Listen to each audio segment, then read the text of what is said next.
Welcome back to another episode of the CSK8 podcast. My name is Jared O'Leary. In this week's episode, I'm interviewing Chris Woods. Chris is a fellow podcaster with the STEM Everyday podcast and has a website called dailystem.com, which has a ton of free resources that I highly recommend for anyone interested in STEM or STEAM. Although this week's episode primarily focuses on STEM, much of our discussions are certainly applicable to CS education. In particular, our discussions center around the importance of contextualizing STEM through everyday connections. This is something that CS educators should also really pay attention to. So whenever Chris is talking about STEM or STEAM, I highly recommend thinking about, well, what would this look like in computer science education? Other topics that we engage in also include leveraging student interests. We discuss blurring boundaries between subject areas, the affordances and constraints of the acronym STEM or STEAM, continuing to learn in your everyday by asking questions, as well as Chris's new book titled dailySTEM: How to Create a STEM Culture in Your Classrooms and Communities, and so much more. As always, you can find links to many of the things that we discuss in the show notes, which you can find at jaredoleary.com, or by simply clicking on the link in your app. With all that being said, we will now begin with an introduction by Chris. Hi there, I'm Chris Woods. I'm a high school math teacher and also the founder of dailySTEM and dailystem.com and dailySTEM on all the social medias. And one of my biggest goals, not just as an educator in my own classroom, but in every opportunity that I can, to try to help educators make STEM more relevant, make it more practical, and especially help to build that STEM culture into their classrooms, their whole school, and their community. So can you tell me the story of how you got into STEM education? I would say that as a kid, I had a natural sense of wonder, like most kids do. And I love to be able to make things. I love to be able to create and build and take things apart and put things back together. Playing with Legos as a kid is one of those things that builds a lot of STEM skills into a lot of kids. We'd build tree forts, me and my brother. As we grow up, I was very influenced by just spending time with my grandparents and seeing the different things that they do each and every day, or thinking of the different jobs that my parents did, thinking about how is all these things that I really like science and math and technology kind of things, how is it relevant in the real world? So I was a good student, ended up as a teacher, ended up as a math teacher, and I wanted to bring those real life aspects to my students. So that was kind of my reason for wanting to get a hold of this STEM acronym, which I think a lot of people still are kind of confused about, and try to make it really practical to my students, especially to show them the connections of the things that we're learning in the classroom. So my whole story of how I got into STEM education is really just based on becoming a teacher, wanting to help the kids see that what they were learning in the classroom is real. You know, the whole, when are we ever going to use this stuff anyway question. One of the things that I frequently talk about is the importance of contextualized learning in the classroom. And far too often we engage in subject areas where it doesn't have any real world application. And the one of the things that I particularly appreciated with your website, your YouTube channel, and just like your other resources, here's this very practical thing that's related to STEM that you might not have been even aware of. One of the videos you were talking about magnetism with brakes and cars and whatnot. Like that's something that we used to use all the time when we were actually going out. And just thinking through those everyday things that we see every day, whether we're an educator or a parent, how can we point those things out to our kids? If we're an educator, pull out that phone out of your pocket and snap a picture of stuff and then take that back to the classroom and say, look at this that I saw. What do you notice? What do you think? What do you wonder? How does it work? Does it open up any other questions? What do you want to learn about? Could you imagine doing this? So many things that build off of questions that kids ask. What's been interesting, not being like an education historian, but it seems like STEM has kind of been a very important acronym, or at least a set of subjects ever since Sputnik in particular, where it's like, oh, wow, other people are doing things that we haven't done yet. And so we as a country need to focus more on these particular areas. However, in like recent decade or so, it's like STEM has been at the forefront of, we need more funding, we need more training for teachers and for students, etc. But I'm curious, if someone were to ask you, like, what are some problems that can be solved with STEM, what would you say to them? Yeah, that's a great question, Jared, because I think a lot of educators feel that way. Like, what can I do? How can I start? And frankly, it's great when educators start with just those simple projects that they see, like we're going to take toothpicks or straws or spaghetti and marshmallows and gumdrops or whatever we can and build tall towers. No, those are great. Those are the simple entry points that every teacher needs to start to feel confident with STEM. Because if you just set a 3D printer in front of an educator and say, there you go, now that's STEM in your classroom, they're going to be intimidated. They're not going to have confidence. They're going to feel like they don't have any training. So I think we really need to build that up for every educator to say, okay, what's something I could do this week to incorporate some simple, practical STEM thing into my classroom? Maybe it's we're going to take the kids around the school and pick up all the trash. And then we're going to think about all the different types of trash we saw and say, what kind of recommendations could we make to the city council? What kind of recommendations could we make to the food service at our school to maybe limit some of those things? That's a simple thing. It doesn't require any funds, even much pre-planning. It's just let's, maybe throw some rubber gloves on, grab some trash bags, and let's go do that. I think that there's a lot of little problems inside every school, or even the kids could bring from their home or their neighborhood, things that they could say, let's try to tackle this problem. Then you've especially increased that relevance aspect as well. That really resonates with me. I recently recorded like a little mini series on Paulo Freire's book, Pedagogy of the Oppressed. And so one of the things that he talks about in that book in particular is like a problem posing approach to education and the importance of that, and making it so that you're solving problems that actually matter. And so your example of like picking up trash around the school, that is an example that I can think of with that. So that definitely resonates with me.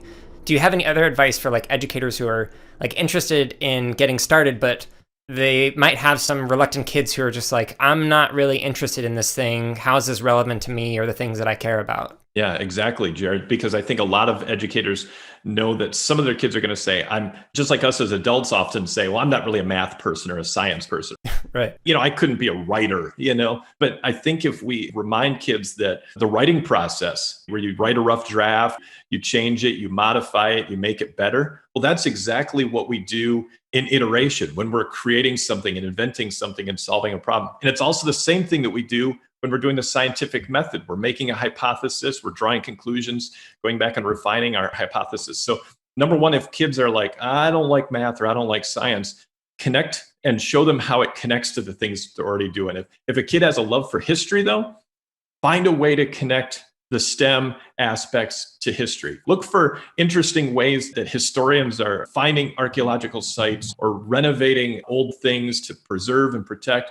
Find your kids' passions and leverage those to unlock the STEM potential in a kid. That's going to be the number one thing. And us as educators, we need to know, what are our kids interested in? What drives them? What gets them excited every day? I like that. One of the themes that kind of became apparent in a lot of the stuff that you put out on your resources, like on your website and whatnot, is the importance of bringing home this learning and connecting as a family to talk about it. And I'm curious if you have some suggestions for educators who are interested in trying to make that connection between at school learning and at home learning with the family. Yeah. You mentioned resources that I have on my website, and I'm not trying to sell anything here. But definitely, because I've got all my resources on my site for free, lists of 77 ideas, multiple lists of simple things that any family can do together, and oftentimes it's just that reminder that parents need, because parents might not feel like they're rocket scientists, and you don't have to be a rocket scientist to do STEM. So you can just give parents a list. Maybe you print out the list as an educator, and then you share a couple each week and say, hey, parents, here's 5. Pick one of these to do with your kids this week. Go outside and look at the stars, or how many bugs you can find in your backyard, or go for a walk and how many different animals or types of trees or things do you see? Go to a nature preserve, whatever you've got in your neighborhood. And again, that allows every kid to be able to experience STEM, not just the kids that have, resources at home like a 3D printer or fancy technology at home. Every kid can do STEM with a little bit of creativity. And again, those resources are on my website, dailystem.com. You can just click on them, download them as PDFs. They can share them. They're in multiple languages, even thanks to great people that have translated those. That can often just get it started. There's obviously more things you can do, like parent nights and things like that. But that's just a great first step to just start getting parents excited. Yeah, I like that. If listeners haven't heard the episode yet, I did an interview with Peter Rich and Stacy Mason where we talked about the research findings on computational thinking in the elementary space. And one of the important findings that they found that they hadn't really thought of was just how important that connection was with at-home learning.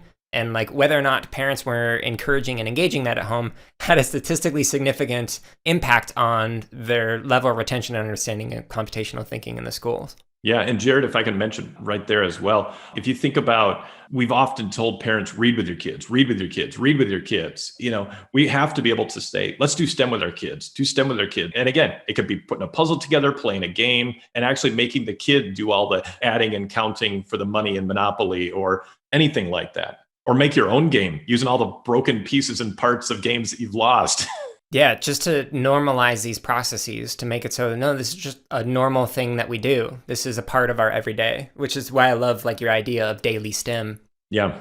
I'm curious if we were to flip this though, if somebody were to ask like you to argue against STEM and when they should not learn STEM, what kind of arguments might you give? Yeah. In fact, I mean, as much as I love the STEM acronym because it draws attention to all those aspects of education, those subjects, again, we just put like up another silo, more constructs of subjects when really STEM is really just about connecting the learning in the world outside to the learning that's happening in the classroom. We need to find better ways of just making whatever content, whatever curriculum we're responsible for in our classroom and in our situation, make it more relevant to the kids, to their lives, to their world, whether that's science and technology and math, or whether it's English, reading, history, Spanish, social studies, whatever it is. I mean, I love to read. I love reading like historical fiction and just random things like that and biographies. I love reading stories. But you know what? I'm also a math person too. So you can have those reading, those math people. We talk sometimes, oh, I'm right brain, I'm left brain, but we just need to help kids just use their brain. Yeah, I like that. And a lot of what I have seen, forgive me if this is a false impression, but it seems like a lot of your resources are really great for informal learning and learning outside of school in particular. Yeah. Like there's a lot that are designed for like at home and family learning. However, in the classroom space, there's like you mentioned, those silos that are put up. So STEM, even though it's an acronym where all the letters are together, like it's often treated as, well, science is separate from technology, which is separate from engineering, which is separate from math. So what do you recommend for teachers who are trying to make those connections across and within those different silos? Yeah, great question, Jared. So number one, I'm a math teacher. I'm a high school math teacher. I'm not like a quote unquote STEM teacher, the kids for a STEM class or anything. But what I do, of course, I'm showing my kids how my algebra that I'm teaching or geometry that I'm teaching connects to their world. But I'm also showing them how those things connect to digital marketing, how they connect to art, how they connect to business. I'll collaborate a lot of times. Like if I come across a resource, especially that I happen to notice because it's mathy or sciencey, I share that with the art teacher if it's got a great artistic connection. And likewise, when she notices something, she shares it back with me, something that she knows that I might find enjoyable. And I think a lot of educators, if we just said, I don't have to feel like I'm an expert or a know-it-all. All I'm doing is I'm just sharing a resource I came across with one of my colleagues. I'd want somebody to do that to me. So I'm just going to do it with them. And it's such a simple, powerful thing because we all see different things in our social media feeds or the websites that we go to. Instead of just having like one set of eyes looking for stuff that's great for your classroom, what if your whole school, your whole staff was looking for things that were great for your classroom? I like that. I particularly would use reverse engineering practices to find new ideas for projects like to create with kids. So either while I was playing a video game or if I'd like watch something on YouTube, I'd be like, I wonder how I could make that in Scratch or in Swift or whatever, just to find those connections and like fun ways in engaging in computer science in particular. That's also where on social media, when somebody posts a question, I love that when educators say, like just this afternoon, somebody asked me, hey, I'm going to be doing a unit on the Amazon, so I'm instantly in my mind, I'm thinking, okay, this is probably like elementary teacher thinking about geography, thinking about social studies. And they're like, how could I connect some STEM things to it? Well, when teachers post those kinds of questions in their network, their professional learning network, they're instantly going to get resources and ideas from a lot of people. Again, it's that crowdsourcing does a whole lot more than just when it's that one person. What about, have you had experience with any colleagues who are resistant to it? And I say this as somebody with a background in music education. And like, I think of some of my music ed colleagues who are like, technology doesn't have a place with quote, real instruments and whatnot. And it's like, well, I beg to differ. Yeah, you'd beg to differ. So would I, Jared. Google Chrome Music Lab is an incredible resource that educators can use. The band OK Go makes amazing music videos, but they use science and technology, engineering, and math to craft those videos to make them all work. Like they recorded a video in 4.5 seconds for one of their songs. And when they slowed down the frame rate, it all lined up to the beat every single step. And the great thing is they've shared a bunch of that content on a website so that educators can find it and use that. And again, leverage those interests, those passions that kids have to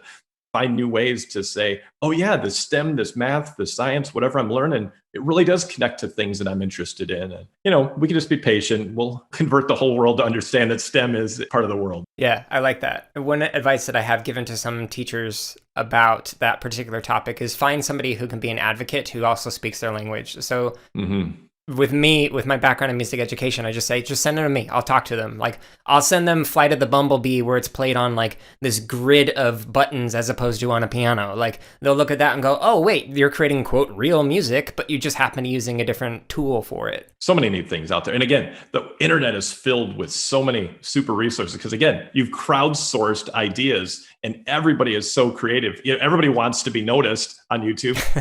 Yeah. They're going to come up with the most creative thing they can. And all we have to do as educators is just sit back and find them. So STEM as an acronym is a bit constraining. So we've had some people who have tried to add in the A for arts. So now it's STEAM. We've also had STEM plus C for computer science. So on that note, where do you see computer science potentially fitting in or complementing STEM? Computer science is such an incredible aspect. And I think a lot of educators, of course, have jumped on the coding bandwagon. I mean, that's the quick, simple, you ask any elementary teacher and they'll say, oh yeah, I've heard of coding. We do Hour of Code or a Code Week.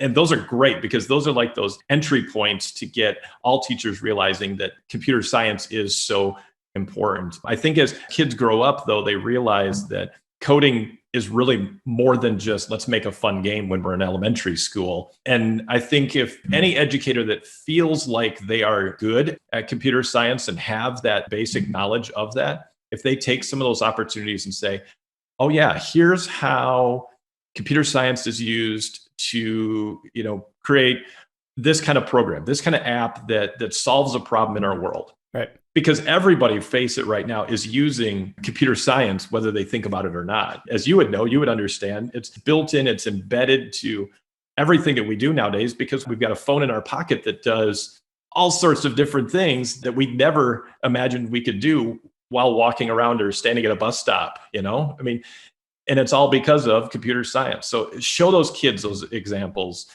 Show them the new technology, show them a news story. I love showing news stories to my kids because that's the front cutting edge. And we never could do that in the past because we'd have to wait till a new textbook came out, 5 years from now, till it had updated information. We've got an updated textbook right there on the internet and it's news stories each and every day. Yeah. And we walk around with devices in our pockets with more computational power than everything it took to send somebody to the moon. So it's just amazing to think about that and then go, and here I am using it to text and listen to podcasts. Yeah, which are both good. And for those kids that are, just recording their videos of themselves or TikToks, whatever it'll be by the time this podcast comes out. If we can help those kids also realize that tool in their pocket is such a game breaker. I mean, it can do so much, not just to create their quote unquote brand of themselves to be an influencer, but to create, not just consume. That's a big topic as well in education. A lot of the subject areas that are within the acronym aren't typically known for being creation-based places. Like you mentioned contextualizing mathematics. I wish I had you as my math teacher because all my math teachers, it was decontextualized and I would just constantly be like, what's the point of this? I'm not actually making anything. I'm just solving different equations or problems. But I'm wondering, how do you challenge educators to think of STEM as a creative field and include other disciplines that are typically more creative, like the arts, humanities, etc.?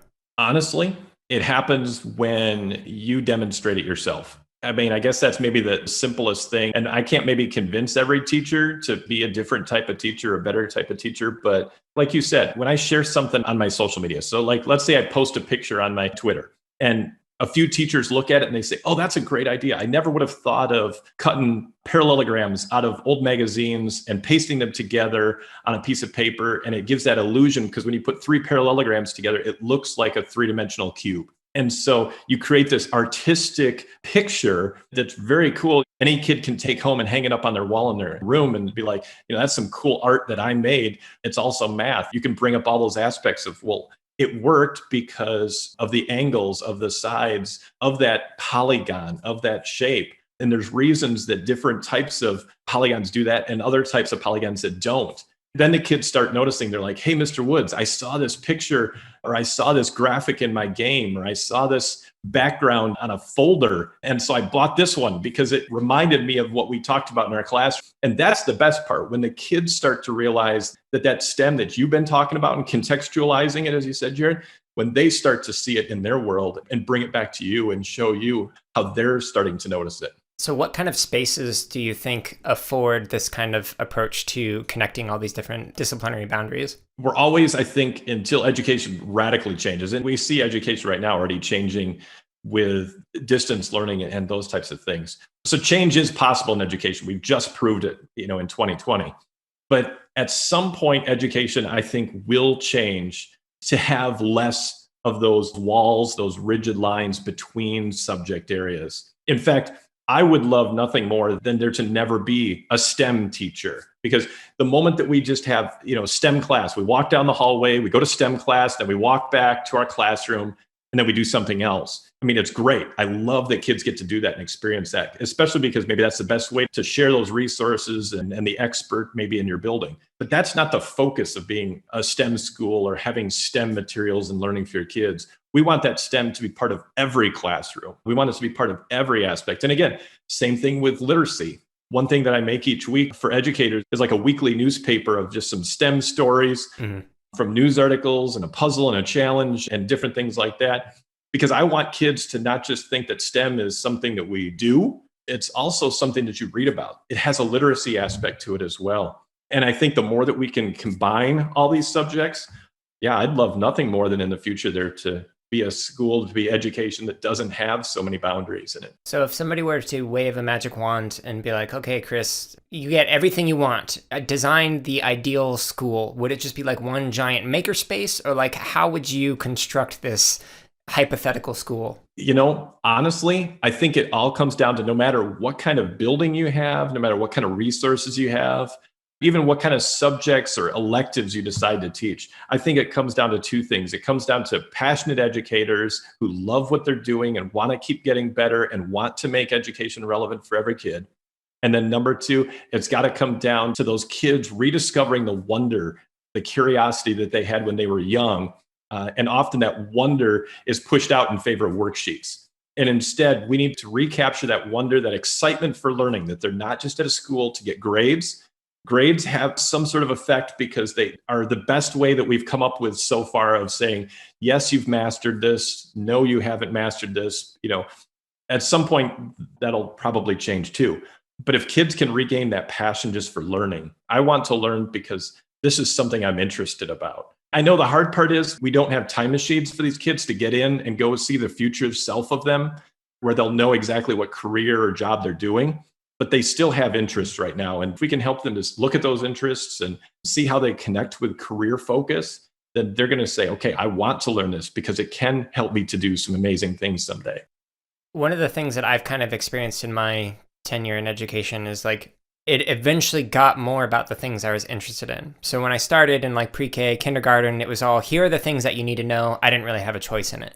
It wasn't until my master's when it was like, oh, okay, now you're within this content area, like music psychology. What do you want to focus on within that? And then it wasn't until the doctorate when they're finally like, okay, what do you actually want to research and understand?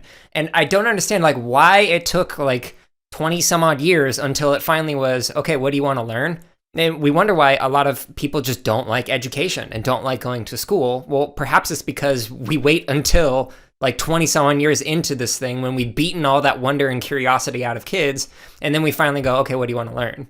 Again, I think a simple way that every educator can do that is have a board, have a poster board on the wall, somewhere where kids could write, this is something we want to learn about. This is something I'm interested in. Have every kid, wherever they have their like notebook or whatever, a page in it that they can write. This is something I'm interested in. Because we forget, we're all forgetful. We move on to the next thing where, oh, the new level of the game that I like just released and I want to play that. And I instantly forgot about something that I wanted to learn more about. So we watched a video and it was like, wow, that's cool. I'd love to learn more. Ooh, here's the next video. I'm going to click on that and you've forgotten. So we got to have those lists. We got to, because kids are going to interrupt. They're going to say, what if we did this? Or would this work? Mr. Woods, let's write it on the board. We'll get back to it. Because man, if we can pull out their interests and use those, then that's great. So in our conversation and a lot of the resources, like the way that you talk is not just limited to the acronym of STEM. The subject areas that you bring into it, it is like well beyond those 4 subject areas. So I'm wondering if you could potentially like talk about some of the affordances and constraints of having it labeled as STEM, and maybe even propose, should we call it something else or just keep calling it STEM? Well, I love adding the A in there for the arts. I love that. Even if you could add every other letter of the alphabet with it, it's great. Because you know what? Naturally, I see the arts in math, in science. I mean, I look at a cocoon, I look at a leaf, I look at a raindrop, and you know what? Yeah, there's science and math and even engineering and technology to that. But guess what? They are artistic. They are beautiful. They make a really cool sound when that raindrop hits the ground and goes plink or plop or but every one of those things, I mean, yeah, we could add all those letters to it. I just like the STEM acronym because I think it draws that focus of these are all these subjects that really do kind of connect together. And almost what it's doing is it's starting to say, maybe there isn't so much of a dividing line between math and science and technology and engineering, of course, too. I can teach math and I can also teach science with my certifications and stuff, but I'll always be asking the kids, well, what are you doing in science? Or this thing that we're doing right now in algebra is going to help you in chapter 4 in science, because I've built that connection with a science teacher at my school. I know what they're going to be doing. So it's already, I guess, it's saying all these things are kind of similar. Let's group them together. It's going to connect. But yeah, does history connect? Sure, it does. Does social studies connect? Yes. Does the arts? Does music? Does PE? Yes, it all connects. I think it just draws a great focus on all those very nerdy, geeky subjects, which are great words, by the way, nerdy and geeky. Just like a bookworm is a good descriptor too. I want kids to be proud of those terms, actually. I'm proud of to be all 3 of those. If we had to get rid of the STEM acronym, that's fine, because I'll just start talking about let's make education relevant, because I think that's really what it really comes down to. Yeah, part of that question is like a selfish question, because so when I was writing my dissertation, I was looking at this discussion forum, had like over 10,000 people on it talking about making music with old video game hardware. And so when they were talking about it, they talk about like music composition and performance, the typical things you'd think about. But they also talked about, okay, how do I modify my old Game Boy to make it so that it has new audio ports? Like, how do I write a program to make it so I can compose music with my Game Boy? So they're doing all this computer science stuff and like all this hardware engineering, etc., like modifying, building, manufacturing, etc. And I was having difficulty trying to describe it, because there's like, this isn't just music, this isn't just computer science and engineering, like it all blurs together. So I basically settled on, well, makerspace culture kind of has some words that talk about it, but like there wasn't like this definitive thing I could point to and say, this is X. Yeah. So like with STEM, like with the way you're describing it, it just made me think of the dissertation, like, well, yeah, it's STEM, but it's also all these other things. So what do we call that? And you threw that phrase makerspace and making and maker education. I think that's like the building step of the theoretical step that STEM often, it's kind of like that's the action step behind the content step. Yeah, they're so linked together. You can throw project-based learning in there. You can throw design thinking in there. I mean, it doesn't matter what we call it in the end, as long as it's just good, relevant education, good, relevant learning for the kids. One of the resources that you haven't talked much about, but I know just came out, is your new book. So it's titled dailySTEM, How to Create a STEM Culture in Your Classrooms and Communities. So I'm wondering, if somebody asked you, well, what is the elevator pitch for this book? What would you say?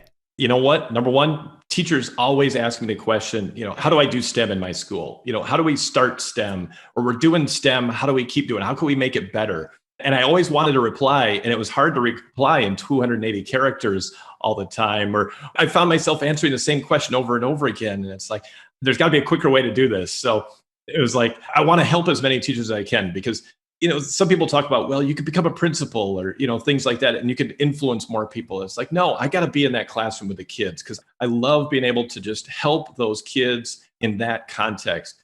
But I felt that if I took the opportunity to write a book, write all my thoughts about STEM and how to make it practical, just to help so many other educators out there think the strange way about STEM that I do, then that was going to help multiply the efforts, help educators out there realize that it's not just robots and rocket science. It's not just 3D printers. It's something that every teacher can do every day in every classroom with every kid. And not just in your own school culture, but drawing that out into the community as well. So any large project like this that I've worked on, I've always learned like something just I never anticipated. I'm curious, when you were going through and writing this book, what's something that you learned while working on it? Writing a book is hard. Writing a book is not something you do because you want to get rich or you want to get famous.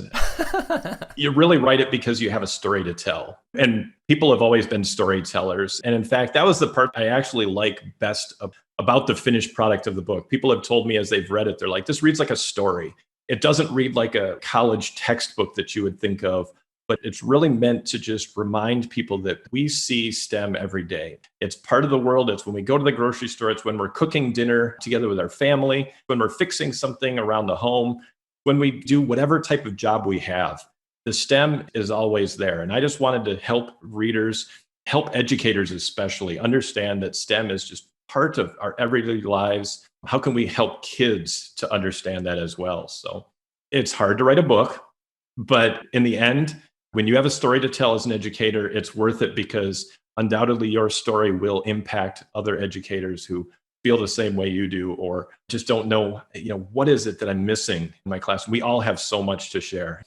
That's why I love doing my podcast as well. And I'm sure the same for you, Jared, because we love giving a platform to educators to share what's on their heart. So what about educators who are interested in sharing what's on their heart and sharing their story, but they're like, okay, a book sounds like it would be interesting, but how do I honestly even get started with that? Like, do you have recommendations, or I wish I hadn't done this when I started? Well, number one, don't start when you're not ready. If you open up a Google Doc and just start throwing in their thoughts, whenever you come across like an idea, something that you share and you feel like it really resonates either with your classroom or like you share something on social media and all of a sudden like 200 people retweet it and you're like, what the heck? How did that happen? Right. You start just grabbing those pieces and say, that's something that you feel in your heart. If you have the opportunity to present, at small conferences, I love any chance that I get, big conference, small conference. In fact, I love just any opportunity to be able to share with educators and also listen to other educators. So share whatever it is that's on your heart, what your passion is for making education better. Write a blog, hop on a podcast, send an email to somebody and say, hey, I love your podcast. Would you let me come on it? Most podcasters are always willing to do that. So yeah. But just start to say, what is it that I'm passionate about? What do I feel like really makes a difference in the lives of my kids? And then just start finding ways to share it. It doesn't have to be in a book. If it ends up being in a book someday, that's great, but it doesn't have to be. I like that. So you had mentioned earlier that the learning process is iterative. You're just constantly refining things and whatnot. I'm wondering, how do you personally iterate on your abilities, whether it's as an educator, as somebody who understands STEM, or as somebody who hosts their own podcast or has written a book? How do you essentially practice and improve in any of those areas that interest you? Jared, what you're asking about is do we still have that growth mindset as an educator or that continuous, that lifelong learning? Just yesterday, the person who came to the house that we bought happened to have a sprinkler system. I never would have paid for a sprinkler system to be put in, but the house already had it. So it's okay, I got to have somebody come and winterize it and blow all that water out of that, which I can understand the science of that because, as something freezes, it expands and you don't want to expand and break all those pipes underground. So as the person is there, I could have just said, all right, thanks, let me know when it's done, and I'll give you the check. But no, I was right there asking him questions about how he's doing it. Why does it work? What's this process? Why are you doing it like that? How big of an air compressor do you need? And actually, I found out that when it's not irrigation season, in the summer, he works with statistics. He has a degree from a university and does statistics work actually at the university that he graduated from. So, you never know who you're going to learn something from. Yeah. Again, it comes down to being a good question asker. And I think educators are good at that. Be willing to ask and listen, not just tell everything, that you want to say, but ask other people, find out about them. People love talking about themselves. That's why you got me on the podcast. I'm just talking about myself, Jared. Well, I am directing a lot of questions at you. So yeah, that's good. I heard similar advice from an advisor of mine saying the quality of questions that you ask is going to have a huge impact on yourself, your career, everything that you want in life. So I used to write down every question that I had after reading an article or a chapter or something. Or when I engaged in a conversation, I'd write down questions that led to really good conversations and whatnot. And I'd analyze them. What worked about this? What didn't work about it? And try and get better at it. So I second that and really like that. Again, it relates back to what I mentioned earlier. A simple thing that educators can do is having kids, when they come up with a question, something that they're interested about, again, have them write it down. It's that same thing. I'm curious, how are you taking care of yourself in order to prevent like the burnout and just like the overwhelm that is 2020 or just teaching in general? Because you've been doing this for a while, and a lot of educators usually end up leaving the field after just a few years. So what have you done in the long term and now in 2020 to prevent that burnout? Yeah, great question, Jared. Number one, you got to make sure you spend time with your family, your friends, your loved ones. Just make sure that you're just spending that good quality time with them. Play games, call grandma, call grandpa, call whoever. Use that phone for something besides chatting and texting and TikToking. But honestly, the biggest thing that keeps me going as an educator is being part of a team, being part of a team of educators. Now, right now, my school is 100% virtual. And so trying to connect with my fellow educators, it's a little bit more of a challenge, but we have a group text, we have Microsoft Teams, we have all these different ways that we can just stop and ask each other questions when we're struggling, and ask those other teachers around you, are you struggling? Hey, can I help you with anything? How's it going? You're a first year teacher. How's it going? That's such a powerful question that any educator that's been teaching a while can ask. That's probably the most important question. And then also, like just today, I posted in our Microsoft Teams. I was like, "Hey, it's Friday. It's so great working with all of you. Just keep up the good work and enjoy your weekend." Did I have to do that? No. Did anybody tell me to do that? No. I just did it because, hey, I'd want someone to do that for me. And number two, knowing that I did that also, I think, reminds me that I'm doing a good job too, and we can all encourage each other. So that's the biggest thing. If we can just to keep on encouraging each other, and again, especially look out for those new teachers, those young teachers, and things like that. That resonates with some practices that I've been doing. Like ever since I got into the classroom, I realized that when a kid would just like say, "Thank you, hey, you had an impact, I really appreciate it." Like I realized I never voiced that enough to some of the teachers who had such a profound impact on my life, and have like since that reflection like been like, okay, whenever I do like a gratitude meditation, I'm actually going to go and reach out to that person that I was thinking about. Hey, I'm really grateful that I got to know you, etc. It's a powerful practice. Or actually, one of the things that I learned while writing a book, when you write that acknowledgments page, that's something that every teacher should do all the time. Like think about who are those people that if you were writing a book today, who would go on your acknowledgments page? And don't wait until you write a book to say thank you to those people. So one of the things that has been brought up in a lot of the interviews and like some of the articles that I've unpacked in the podcast is there's an equity and inclusion issue in CS and STEM and whatnot. I'm wondering if you have any advice on how to improve those areas. We talk, and the research is out there on helping every kid to be able to engage in the STEM opportunities. And it's going to take some time, I think, for us to see those things, especially when we look at job numbers, when we look at career numbers, how many people are in particular fields. Those things aren't going to change. And we almost, as educators, can't worry about those numbers right now. What we can worry about is the 20, the 30 kids that are in my classroom right now.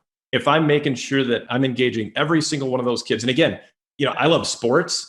But if all I did was ever share sports examples connecting to my subject and making it relevant by saying, "Oh, this was cool, I saw this," and only talking to, engaging those athletes in my classroom, then I'm missing out on all those other kids with the other interests. So yeah. Again, I think that focus on kids' interests and passions has the ability to completely erase any levels, any boundaries from any kid engaging in STEM learning. I think that's the critical way that we can all get every kid to be excited about whatever it is that we're learning. Again, whether it's the STEM field or whether it's computer science, whether it's anything, if we can just help kids connect with their learning, their passions, their interests, that to me is what's going to do it. And again, also the more that we can help parents and families at home support education. And you know what? That might end up being one of the biggest things that happens in education through 2020 and all the distance and remote learning. Parents taking a bigger chunk, a bigger interest in their kids' education, because right now they get to see it up close and firsthand, and realizing how important that education is. So yeah, that's a good point. And I like that you focused on the individual. How can you make things more relevant for each student rather than focusing on the broader demographics? That's a very important point. Because again, we've always said it, every kid is unique, every kid is special, every kid is so incredible. I think back to what my interests were. Would a teacher have caught all those interests and inspired me? I don't know. Like you said, Jared, like certain teachers that just really resonated with you, really connected with you. And oftentimes it's because they took an active notice of what our interests were. Yeah, even if I ultimately did not go down that particular field of study, like just to be able to connect it with my areas that I was interested in, it made me had a better appreciation for like both disciplines or subject areas. What do you wish there was more research on that could inform what you do in the classroom or with kids? Honestly, if there was better research on that home, that family connection, and that could even be something that we as educators can do each and every day. It's one of the things that I pointed out in my book. Just like survey the parents in your school. And whether that's a formal survey, like sending out a Google form, or whether that's just asking all of them when they come to your parent teacher conferences, what kind of things do you do with your kids at home? Hey, would you like some more ideas? How good do you feel like you are as a math or science student? Because I've for years had parents show up to my parent teacher conferences and they say, oh, I was a terrible math student, and that's why my kid isn't a good math student. No, it's not genetic. It's not like you passed it on like, some sort of, widow's peak on your hair. It's not the same thing. So don't transfer that on to your kid. Every parent wants their kid to be a great reader. Nobody says, oh, I wasn't very good at reading, so my kid can't read. Nobody would say that. But if they say it about math, they seem to think it's okay. We need to help parents realize, no, talk about in a positive way. Say, I might not have been good at math, but I want to get better and I keep getting better. And I know you can be good at these subjects. So, and especially then, which parents maybe to give more encouragement to, if you have some idea of which ones maybe feel confident with STEM subjects or with whatever subject it is that you're teaching. Yeah, that definitely resonates with me. Like the overall approach that you use with dailySTEM and connecting things to the real world and the everyday and whatnot. I could see that being extremely helpful, especially for parents who have that more of that fixed mindset of like, well, I was always bad at this. And then they have a kid who's coming in like, hey, I want to do this thing at home. By connecting it with the real world and to simple everyday things that you engage in, I could see that really kind of winning people over and going, oh, this is something that I can learn alongside with my kid. Yeah, we can mix up the recipe for chocolate chip cookies. We can double the recipe, and we've just done multiplication, but you're doing multiplication with fractions because everybody knows there's fractions when you're measuring things out in a recipe. And just reminding parents that that's what it is, and to give a little nod of encouragement to that. And again, parents, families will start to realize, hey, that's something I can do. Are there any questions that I haven't asked that you want to talk about? If I had to say one last thing to just remind educators, just try something new today. Try something new this week. And whether it fails or whether it succeeds, your kids are still going to learn from it. And if you're willing to accept a little bit of failure and along with the success, then that's also an important skill that those kids are going to learn as well with you. So where might people go to connect with you and check out all the free resources that you create? Free resources are at dailystem.com. And if they go on Twitter, Instagram, or Facebook, it's dailySTEM. And I'm always happy to help. I especially love it when people have questions. I love being able to help people because, again, I can talk about all sorts of great ideas, but they may not work in every single context. And I think that's also making STEM just practical and relevant. That's also the power that it has to help kids in every single context.